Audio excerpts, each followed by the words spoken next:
Chers amis, Shabbat Shalom, nous allons étudier la paracha de Mishpatim, qui suit la paracha de Yitro. La paracha de Mishpatim est consacrée en grande partie à un certain nombre de règles, de lois, qui organisent la société juive selon le projet divin, selon la Torah. Mishpatim, ce sont des lois intelligibles par l'esprit humain, qui ont une certaine logique. Mais ce qui est intéressant, c'est qu'à la fin de cette sidra de Mishpatim, on a un retour, si on peut dire, sur le Matan Torah qu'on a déjà développé dans la paracha de Yitro. D'ailleurs, expliquent nos maîtres, En Mukdam Muchar Batorah, il n'y a pas d'avant et d'après d'un Torah. Parfois, donc, la Torah prend quelques libertés avec l'ordre chronologique, et effectivement, à la fin de Mishpatim, on revient sur le Matan Torah, on apporte des détails qu'on n'a pas vus ou pas entendus dans la sidra de Yitro, et en particulier, cette phrase si extraordinaire que les enfants d'Israël vont prononcer au moment où, effectivement, juste avant le Matan Torah, eh bien, il est écrit comme ça, va Yomru, et ils ont dit, Kol Asher Diber Hashem Naaseh Venishma, tout ce qu'Hachem l'Éternel dira, nous ferons et nous comprendrons. Donc cette phrase a été prononcée avant même que la Torah nous soit donnée au peuple juif comme une marque de émouna, de foi, de fidélité, de confiance dans ce que l'Éternel va donner. Et on dit que l'Éternel a couronné les enfants d'Israël de deux couronnes, une pour le Naaseh, nous ferons, et l'autre pour le Nishma, nous comprendrons. Cette phrase, Naaseh Venishma, bien sûr, a fait couler beaucoup d'encre, elle appelle beaucoup de commentaires. Tout simplement, pour comprendre quelque chose, il faut le faire de l'intérieur. On ne peut pas comprendre quelque chose que l'on ne vit pas. On peut expliquer de façon théorique ce qu'est le Shabbat, par exemple. Si on ne le vit pas, il sera impossible de le comprendre. 49 jours après la sortie d'Égypte, donc le peuple juif se présente au mont Sinaï. Et Dieu leur offre la Torah après 3 jours de préparation. Les enfants d'Israël donc prononcent ce fameux Naaseh Venishma. Donc tout ce que l'Éternel dira, eh bien nous le ferons et nous le comprendrons. Ils marquèrent ainsi leur volonté de pénétrer au cœur de la Torah. En effet, ils réalisèrent qu'il était impossible de comprendre la sagesse divine de l'extérieur, qu'il faut la vivre à l'intérieur, la ressentir, comme je l'ai expliqué, s'en imprégner pour véritablement l'assimiler. Cette formule Naaseh Venishma est donc une des clés du judaïsme.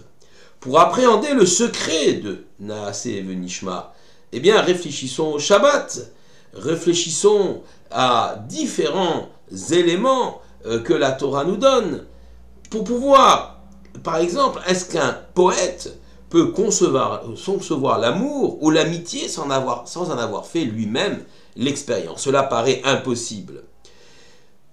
Vouloir comprendre la Torah sans la vivre est quelque chose qui est tout à fait illusoire. Je me rappelle, encore étudiant à l'école rabbinique, j'avais assisté à une conférence du Rav Adin Steinsaltz, Zechono Livracha, Zechet Tzadik Livracha, de mémoire bénie, qui donnait la parabole suivante. Quelqu'un lui a posé la question, est-ce qu'une personne qui ne pratique pas les mitzvot, les commandements de la Torah, ou n'est pas juive, peut comprendre quelque chose de la Torah? Et il a répondu, un homme malheureusement paralysé, mutilé des 2 jambes, veut apprendre à danser. Il s'instruit, prend des cours, et après quelques mois d'études et de labeur importants, il a un moyen, il peut se payer tous les professeurs de danse du monde, eh bien il s'imagine savoir danser. Son approche reste bien sûr totalement périphérique et illusoire. Il ne saura jamais danser, car il ne ressentira jamais avec son corps ce que c'est cet art de danser, véritablement la sensation de la danse. Il en est de même, effectivement, pour la Torah, Naaseh Venishma. En plus, on est à un niveau spirituel encore bien supérieur. Si je ne vis pas les choses de l'intérieur, je ne peux pas les comprendre. D'autre part, il est évident qu'une pratique machinale des commandements, empêtrée dans l'habitude et des fausses certitudes, serait également totalement stérile. Celui qui ne ferait que le Naaseh et ne chercherait pas à comprendre, ne ferait pas le Nishma. Naaseh, c'est l'action, faire, nous ferons. Nishma, nous comprendrons. L'étude s'impose donc, parce qu'elle apporte comme potentialité de remise en question et de progression de l'homme. Pratique et étude sont donc deux pôles indissociables de l'homme qui veut s'assumer en tant que juif. Au moment du don de la loi, les béné Israël, les enfants d'Israël, ont pris conscience de ce fait. Et des myriades d'anges, comme je l'ai expliqué, et comme le dit le Midrash, leur ont accordé 2 couronnes, l'une pour le Naasé, tu feras, et l'autre pour le Nishma, tu comprendras. Alors l'Éternel, du haut du mont Sinaï, commença à énumérer les 10 commandements. Au moment où l'Éternel énumère les 10 commandements, tout le peuple entendit les 2 commandements et ils frémirent, ils eurent peur. Et pris de panique, ils demandèrent à Moshe d'aller recueillir pour eux les autres paroles divines, tant leur crainte d'être annihilés par la puissance divine était grande. On nous dit qu'ils perdaient conscience, connaissance, approchant presque de la mort, et il fallait les ranimer à chaque parole de Dieu. Pris de panique donc, ils demandèrent à Moshe d'aller recueillir les autres commandements, les autres paroles divines, et ils dirent que ça c'est toi, Moshe, qui nous parle et nous pourrons entendre, et que Dieu ne nous parle point de peur que nous mourions. Cette attitude semble pour le moins curieuse. Comment ce peuple, qui a vu tant de miracles, la sortie d'Égypte, évidemment, le passage de la mer Rouge, et qui arrivait à un niveau de spiritualité aussi élevé, au point de prononcer cette phrase extraordinaire de confiance en Dieu, Naaseh Venishma, nous ferons et nous comprendrons, peut-il à ce moment-là refuser la confrontation avec le divin, le dialogue avec son créateur? La peur de la mort ne constitue pas seulement une lâcheté ou un manque de confiance en Dieu, mais c'est une attitude totalement irrationnelle, stupide, en décalage total avec les événements que les enfants d'Israël ont vécu et sont en train de vivre. Ils ont traversé cette mer Rouge, ils ont été à la proximité du divin, et là, en entendant les paroles du divin, ils craignent de mourir. C'est insupportable pour eux.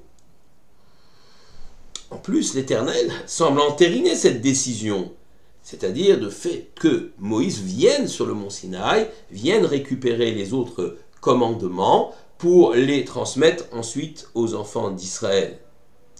Moshe s'en alla donc seul sur la montagne pour recueillir le reste des commandements, l'ouvrage divin, qui est véritablement la clé du sens de l'univers et de l'histoire.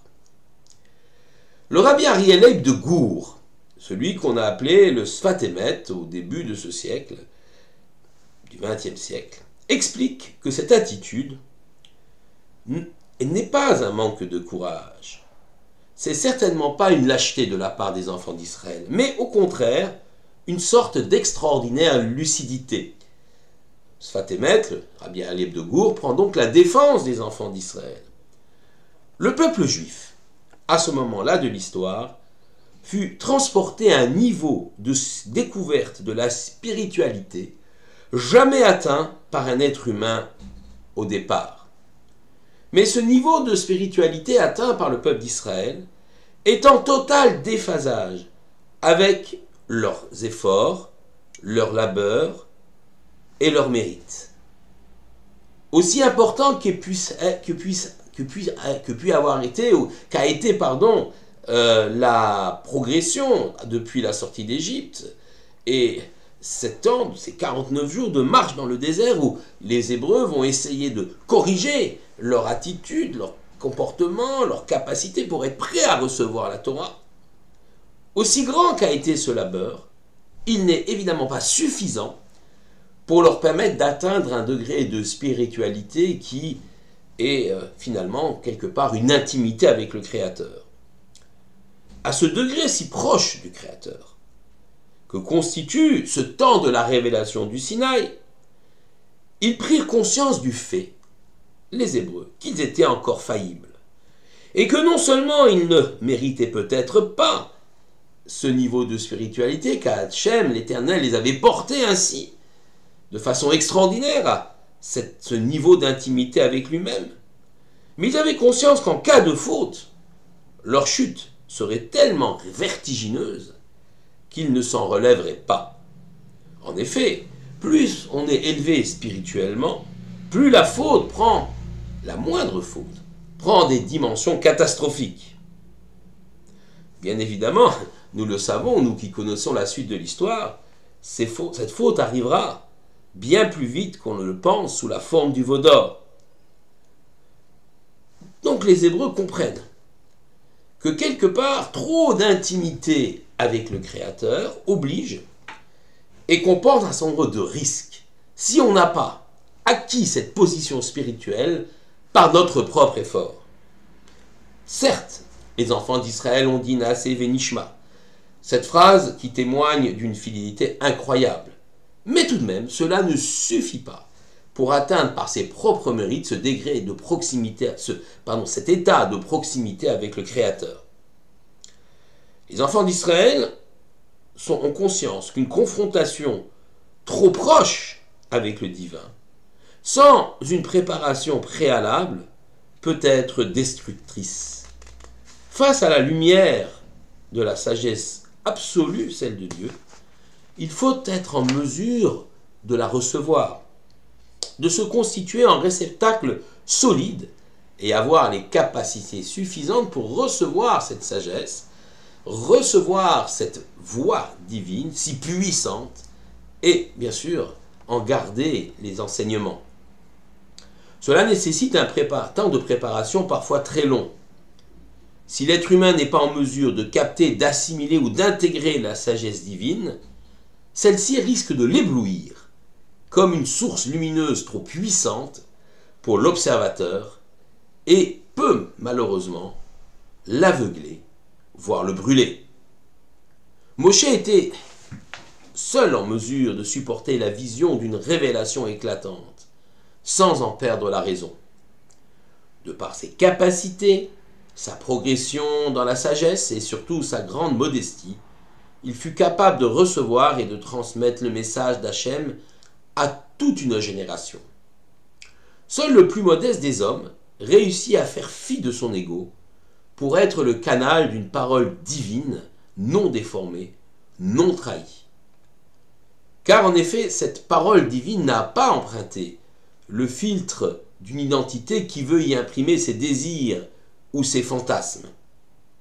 Tel l'homme orgueilleux qui veut utiliser les paroles de Torah pour des fins personnelles. La Torah, enfin, doit être transmise par un homme aussi sage et doit laisser aussi une part au non-dit, au voilement de son message. Si l'Éternel avait d'emblée révélé l'ensemble des secrets de la création, l'histoire alors se serait arrêtée. C'est ce que les bénis Israël ont senti. À chacun des mots prononcés au cours des 2 premiers commandements, leur âme semblait quitter leur corps. Leur vie terrestre pouvait se terminer ici au pied du mont Sinaï pour se transformer en une sorte de vie toute spirituelle. De cette mort, ils ont eu peur. De cette fin de l'histoire, où ils avaient été jusqu'à présent des spectateurs passifs, ils n'en voulaient pas. Les enfants d'Israël voulaient avoir un mérite dans la recherche du sens caché et véritable de la Torah, dans la pratique des commandements, dans le tikkun, c'est-à-dire la correction des imperfections de ce monde, comme des associés de Dieu dans la création. Dieu, alors, leur accorde cela et fait de sa Torah, la Torah ramenée par Moshe, un élément qui leur permette d'appréhender et de construire ce monde terrestre. L'Éternel laisse donc au peuple juif la joie de se construire par la conquête de la signification cachée dans le texte sacré de leur histoire. D'un peuple spectateur, l'Éternel fait du peuple juif une nation d'associés dans l'œuvre de la création. Nous-mêmes, descendants des bénis Israël, il nous appartient dès lors d'être des partenaires fiables de notre Créateur en acceptant ce projet. La fameuse phrase Naaseh Venishma, nous ferons et nous comprendrons, peut se comprendre de la façon suivante, comme nous l'avons expliqué. Pour comprendre, il faut vivre les choses et le faire, mais aussi comme un formidable cri des enfants d'Israël. Nous voulons participer à la construction de ce monde. Nous ne voulons pas être des spectateurs passifs. La Torah que toi, Éternel, tu nous donnes, elle n'est pas là pour nous faire passer dans un monde tout spirituel, mais nous voulons rester sur cette terre pour construire et bâtir l'avenir et l'histoire du peuple juif. Cela, c'est un message qui dépasse les siècles et nous est adressé aujourd'hui. Il nous appartient aussi à nous, génération d'aujourd'hui, d'être des partenaires du Créateur, dignes de confiance. Sachons relever ce défi. Shabbat Shalom à tous.